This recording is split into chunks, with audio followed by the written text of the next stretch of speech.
La Lega mostra i muscoli a Pontida, Salvini promette ci riprenderemo il paese, autonomia, Zaia pronto a firmare se boccia ci porta l'intesa preparata da Stefani, poi attacca i 5 Stelle. Pioggia, sono in corso le ricerche di un sommozzatore di 68 anni che ieri stava compiendo delle immersioni con un amico, forse colto da malore non è più risalito in superficie. Preso a pugni per aver malmenato un senza tetto che stava facendo pipì per strada, la denuncia alla polizia di un 19enne di Mestre, malmenato sabato pomeriggio vicino Corso del Popolo. A Padova, città sotto assedio nel fine settimana con furti e spaccati in periferia e zona industriale ed un tentativo di rapina in un bar del centro affollato di passanti. Gli agenti della Polstrada di Treviso non credevano ai loro occhi al volante di un'auto fermata per un controllo a Silea, un ragazzo di 16 anni uscito con la macchina all'insaputa dei genitori. Piero Angela, ospite a Padova del Festival del CICAP, bisogna avere fiducia nella scienza, dice il grande divulgatore scientifico, e la scuola dovrebbe essere più severa. Dalla leva militare a quella civica, 6 volontari, tra cui nonni e papà, hanno rimesso a nuovo dentro e fuori la scuola materna di Mignagola, a carico del comune solo i materiali.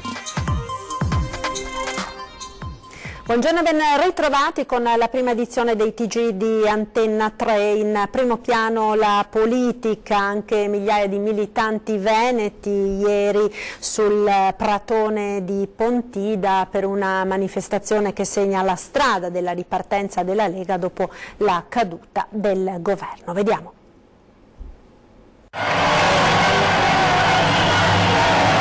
Ragazzi, è uno spettacolo incredibile, questa è l'Italia che vincerà!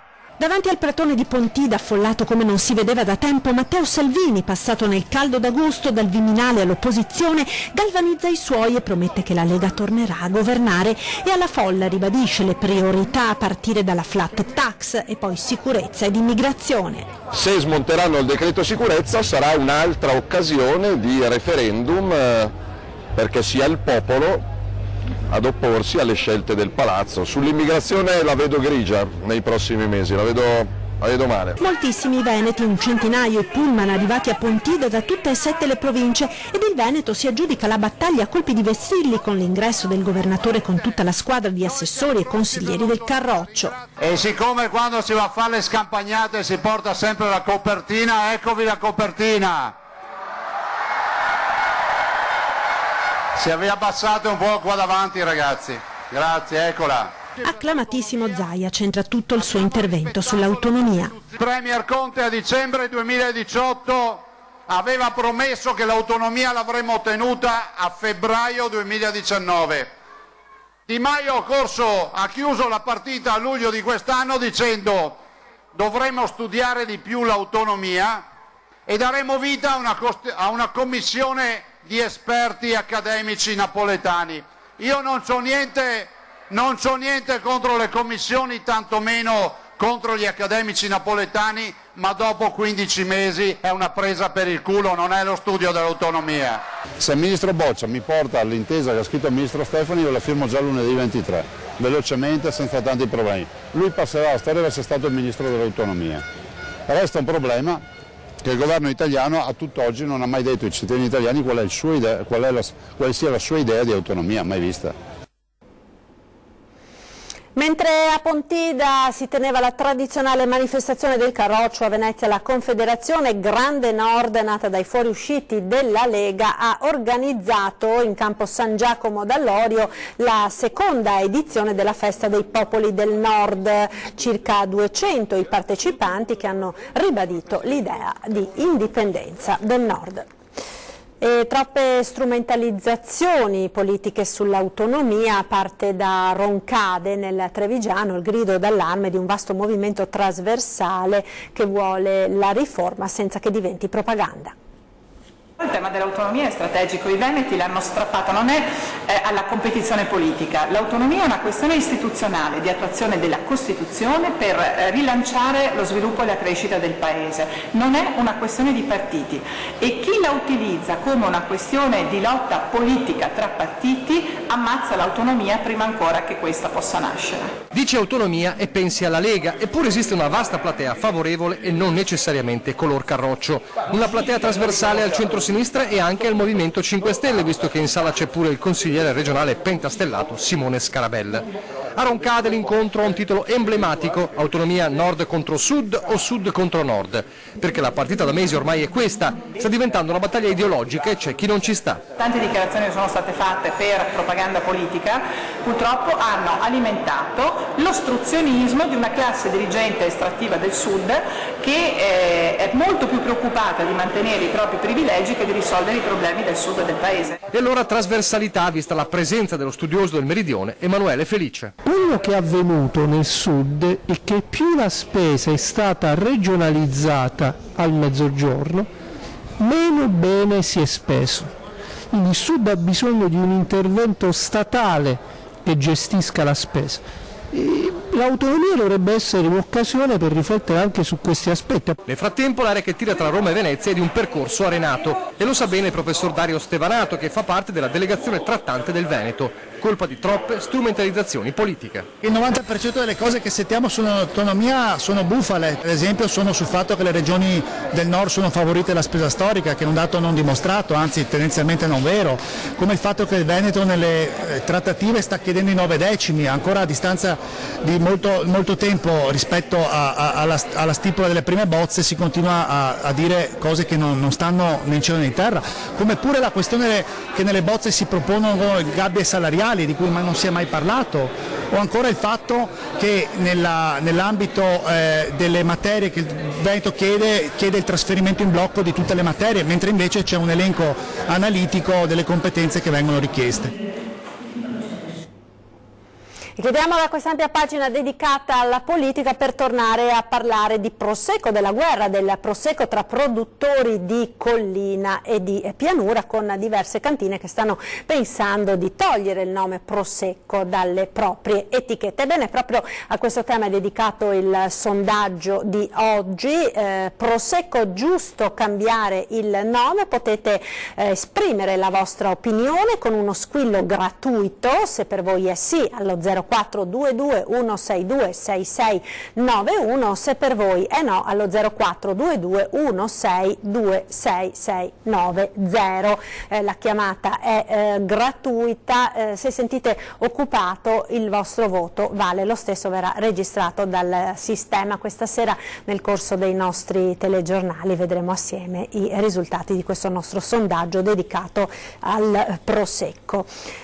La cronaca ora, perché sono riprese oggi le ricerche in mare del sommozzatore 68enne di Adria, disperso da ieri, da quando al largo delle acque di Chioggia, nella zona delle Tegnue, si era immerso assieme ad un amico senza più riemergere. La preoccupazione è che il 68enne possa aver accusato un malore improvviso e l'amico, che in quel momento si trovava a bordo della barca, non avesse fatto in tempo ad aiutarlo. L'ha visto sparire in acqua, poi più nulla, così ha chiamato i soccorsi. Le ricerche sono scattate subito, sono riprese questa mattina con la luce.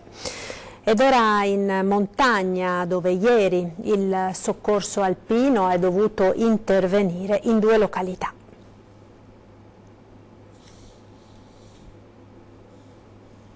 Prima un malore sulla strada delle Gallerie a Valli del Pasubio, dopo qualche ora un altro a Cima Portule nel comune di Asiago. Erano da poco passate le 13, soccorso alpino è dovuto intervenire per la prima escursionista che si è sentita male tra la 47esima e la 48esima galleria sul Pasubio. Non così facili i soccorsi come si può intuire, 2 i soccorritori reperibili al Balasso più altri 2 arrivati sul posto che sono saliti in jeep al rifugio Papa dalla strada degli Eroi per poi percorrere a piedi il tragitto mancante in discesa. La donna, 55 anni, di Campodarsego, che si trovava con il marito, è stata raggiunta, caricata in barella, trasportata fino al fuoristrada per essere accompagnata poi alla Pian delle Fugazze e affidata al personale sanitario dell'ambulanza in attesa, che ha provveduto ai dovuti accertamenti.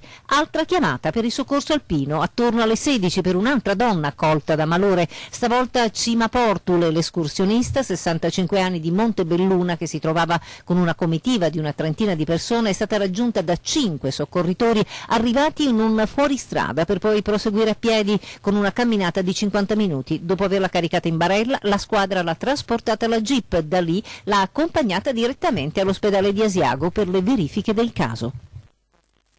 E furti nella zona industriale alla Stanga, ci spostiamo ora a Padova, altro fine settimana di colpi a ripetizione, ieri pomeriggio tentata rapina in pieno centro.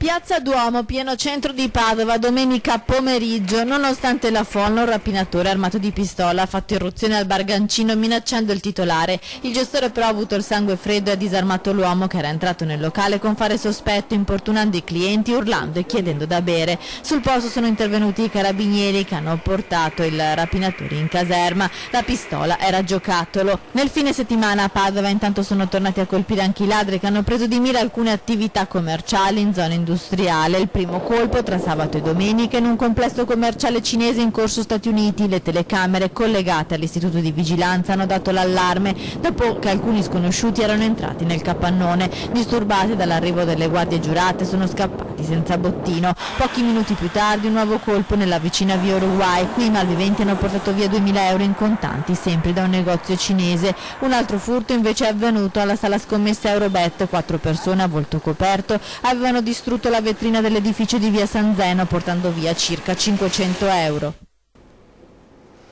Sgrida un senza tetto che fa pipì in strada, 19enne preso a botte, è accaduto a Mestre, ci aggiorna Ilaria Marchiori al telefono, sentiamo. Buongiorno da Mestre, caos sabato pomeriggio in Corso del Popolo. Erano circa le 16 quando un 19enne mestrino stava passeggiando all'incrocio con via Genova, quando si è imbattuto in un uomo che stava urinando in mezzo alla pista ciclabile. Infastidito a quel punto il ragazzo si è sfogato dicendo "ma proprio qui devi farla". A quel punto l'uomo ha replicato, invitandolo, tra l'altro senza troppi giri di parole, a pensare agli affari suoi, e lì si sono alzati i toni. È intervenuta anche la compagna del senza tetto che si è scagliata contro il ragazzo dopo avergli scagliato anche un cestino della spesa.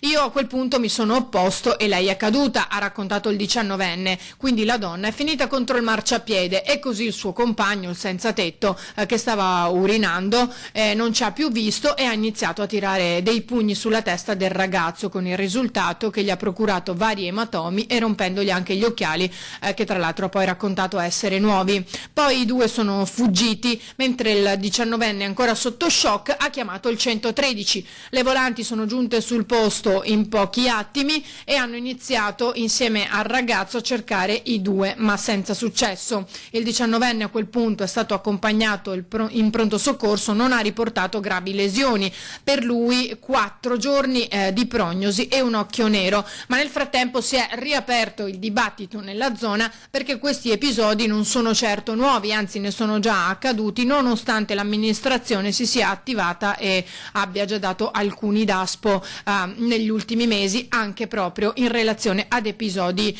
simili a questo. Evidentemente ancora non è sufficiente e ancora la situazione potrebbe ripetersi e i residenti per questo sono molto arrabbiati e spesso sul piede di guerra. Da Mestre è tutto, restituisco la linea allo studio. Un'ultima ora di cronaca, ora che ci arriva da Padova, perché proprio poco fa è stato recuperato nel Piovego il corpo senza vita di una donna. Ecco, vedete le immagini che ci sono appena arrivate, la donna evidentemente annegata, non si conoscono ancora le ragioni dell'incidente né l'identità della vittima. Il corpo è stato recuperato dai sommozzatori dei vigili del fuoco, pare si tratti di una donna di nazionalità straniera. Naturalmente vi aggiorneremo nel corso delle prossime edizioni dei nostri telegiornali. Ed ancora cronaca dal Bellunese, perché una scarica di sassi poco prima di mezzogiorno ha investito la statale 203 a Gordina a Peron di Sedico. Il materiale roccioso si è staccato dalla parete che costeggia la strada. Secondo le primissime informazioni i sassi avrebbero danneggiato alcune auto, ma fortunatamente non avrebbero causato feriti. La strada al momento è chiusa al traffico, sul posto stanno arrivando i vigili del fuoco, personale di Veneto Strade e i carabinieri. Ed incidente questa mattina a Vedelago nel Trevigiano. Un autotreno che stava trasportando un carico di ghiaia ha perso il controllo e si è ribaltato in strada facendo finire buona parte del carico in mezzo alla carreggiata. Sul posto sono intervenute 2 squadre di vigili del fuoco da Castelfranco e Treviso, la polizia locale e il personale del 118 che ha soccorso l'autista dell'autotreno rimasto incastrato all'interno del mezzo. Dopo essere stato estratto dai pompieri l'uomo è stato portato all'ospedale, fortunatamente ha riportato solo lievi lesioni. Pesanti invece i disagi al traffico. Per ripulire la strada dalla ghiaia infatti sono state necessarie diverse ore di lavoro. Ed intervento nella notte a 3 Baseleghe per uno sversamento di olio. Sentiamo. Le operazioni sono durate ore. I vigili del fuoco sono intervenuti in via Roma a 3 Baseleghe a seguito di uno sversamento di olio vegetale lungo la strada. Si presume che si sia rovesciato da un contenitore all'interno di un furgone di cui però non si hanno tracce.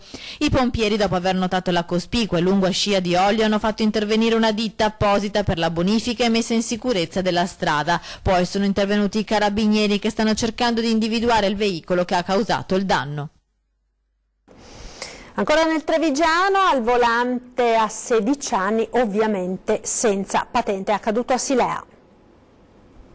Era andato a prendere in macchina fidanzatina e amici senza curarsi minimamente del fatto di non avere la patente, e questo perché il protagonista dell'episodio è un ragazzo trevigiano di appena 16 anni, sorpreso al volante venerdì sera dagli agenti della Polizia Stradale di Treviso che hanno fermato l'Opel Corsa condotta dal minorenne a Silea nella zona del cinema multisala per un banale controllo. Ma alla richiesta del documento di guida il ragazzo ha dovuto ammettere di non avere la patente. Inutile dire che gli agenti sono rimasti a dir poco sorpresi nello scoprire che non era neppure maggiorenne e che a 16 anni appena aveva preso all'insaputa dei genitori la macchina per uscire e farci salire altri coetanei.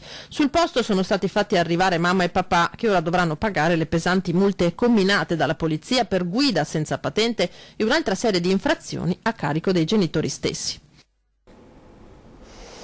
Di fatto, con la sua candidatura è partita la campagna elettorale per il nuovo sindaco. Giovanni Andrea Martini, presidente della Municipalità di Venezia, Murano e Burano, ha infatti presentato la sua candidatura a Mestre. Vediamo.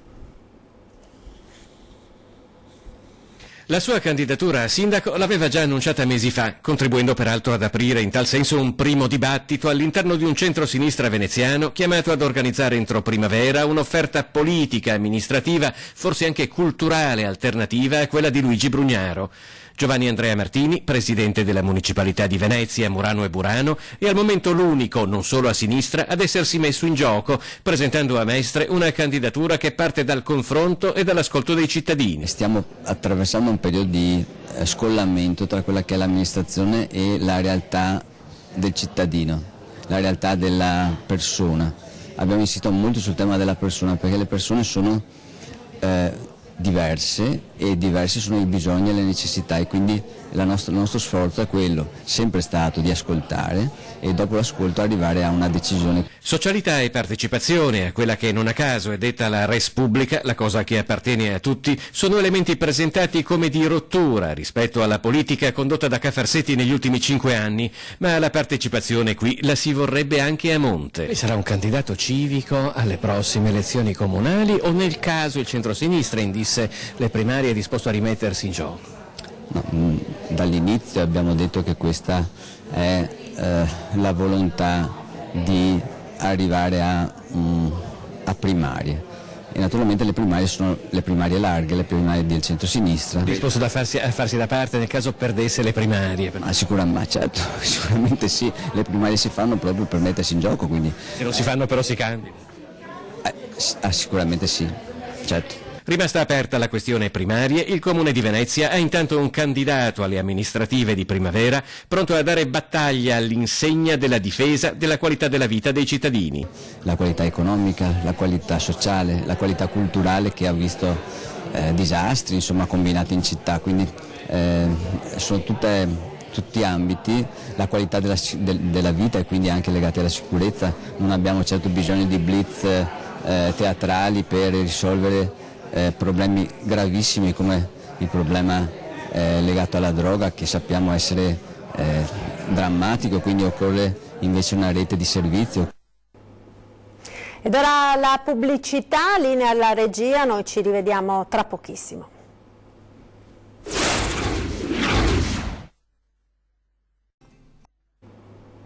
E rieccoci in studio con la prima edizione dei TG di Antenna 3. Torniamo ora a Padova per parlare di scienza, perché sabato ha presenziato ai 30 anni del CICAP, il Comitato per il controllo delle affermazioni sulle pseudoscienze, Piero Angela, comitato che lui contribuì a fondare. Lo abbiamo avvicinato, sentiamo.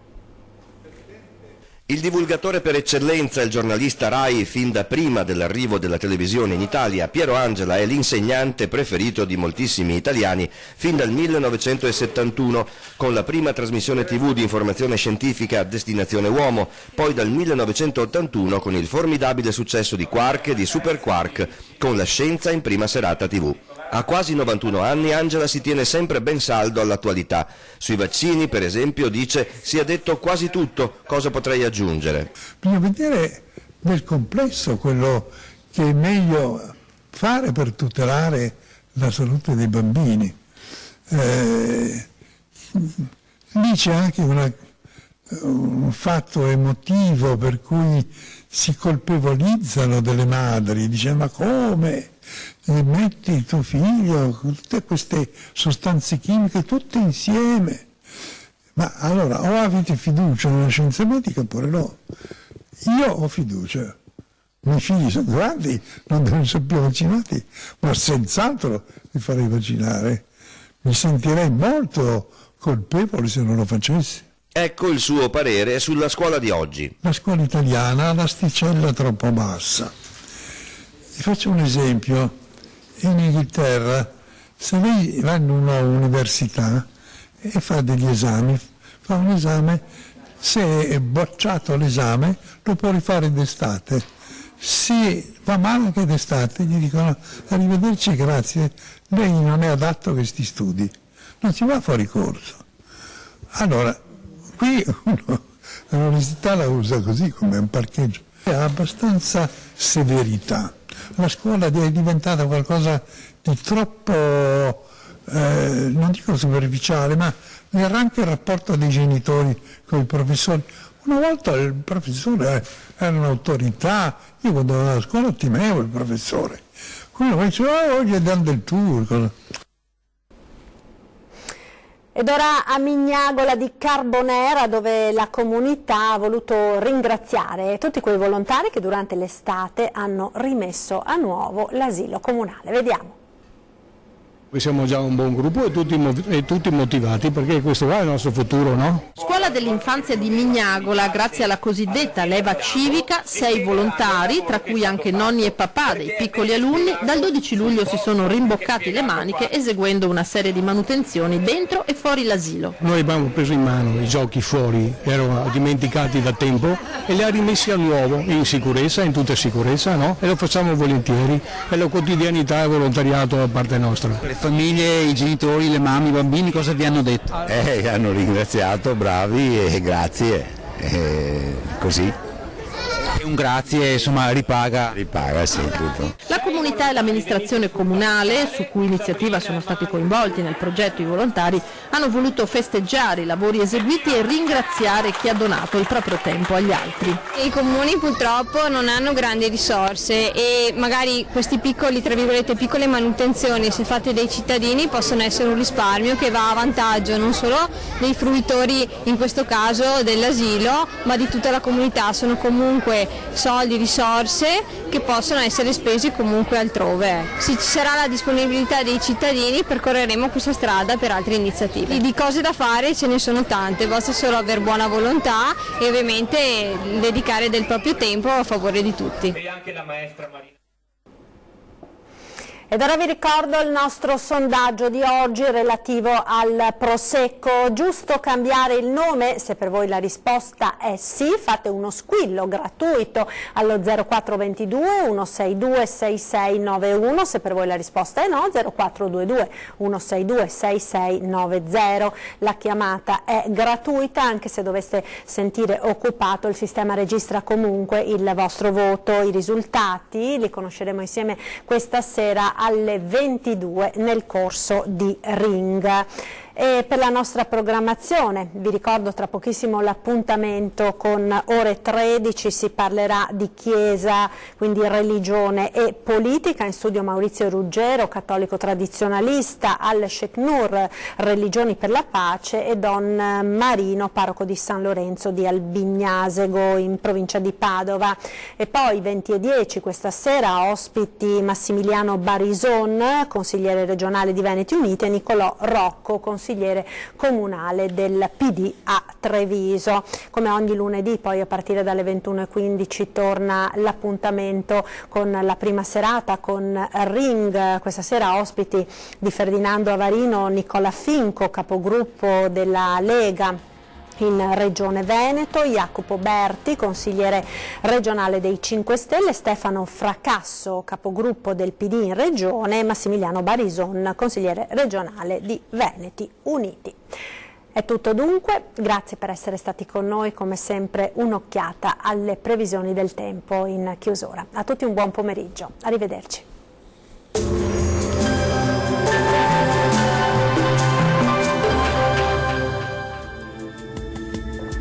Benvenuti al Meteo. L'inizio della settimana vedrà un tempo asciutto e stabile. L'anticiclone garantirà una giornata soleggiata. Vediamo il dettaglio di lunedì 16 settembre.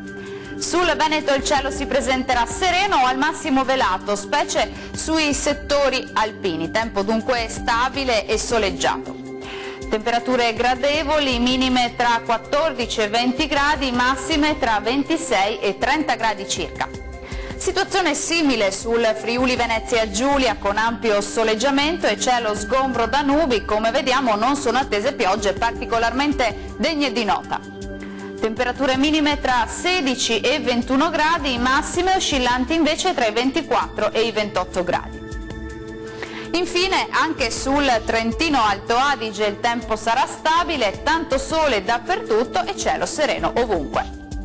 Temperature minime tra 16 e 18 gradi, massime tra 29 e 30 gradi circa. Dal Meteo di Antenna 3 è tutto, grazie per l'attenzione, arrivederci.